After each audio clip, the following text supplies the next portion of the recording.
Mga puso investigasyon sang Sangguning Bayan sa Pavia sa Iloilo kaangod sa mga depektibo nga flyovers sa Banwa. Wala na tigayon bangod, wala na pagdalan sa imbitasyon ang DPWH. Insidente nagtugas ang tensyon sa sesyon sang SB. Ini ang gitutukan ni Zen Kilantang. Sa sesyon sang Sangguniang Bayan sang Pavia kahapon, ginlauman nga mag-aabot si DPWH Assistant Regional Director Jose Alfruto. Apang wala sang nag-abot tungod wala sang imbitasyon nga napadala sa DPWH-6.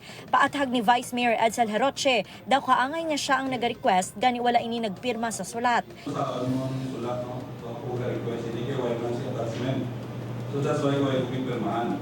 So kagang nag-meeting mo kami isang Wednesday, nadala ni sa petition sa isang June 7, nag-agree kami na hindi tuloy pagpirmahan, kaya wala attachment.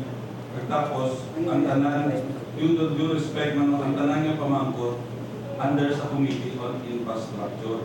Ang hitabo ang nagtugas ng tensyon bangod sa alegasyon ni SB member Pete Rimañez nga wala ini napahibalo nga may pagbago na sa internal rules of procedures sa konseho. Kung sa diin ging kasugtan sa Committee of the Whole nga ang tanan nga imbitasyon ang ipaagi sa committee hearing, apang wala man makatambong si Rimañez bangod naglain ang iya pamatsyag.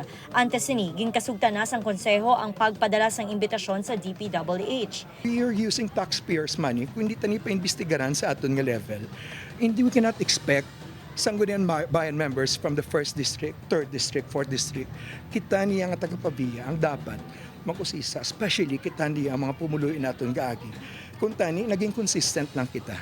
Kung may aragin man pagbago, moving forward, sa next na lang ang sesyon. Kaya ako ga-agree man ko.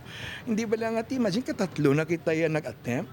Gintingwaan sa news team nga ma-interview si Committee on Rules Chairperson SB member JP Peñol apang nangindulaan na ini. Samtang si SB Secretary Janine Gumbana nagpaiway na nga magkomento sa issue. Upoy Caramel Porquia, Zen Kilantang para sa GMA Regional TV Early Edition.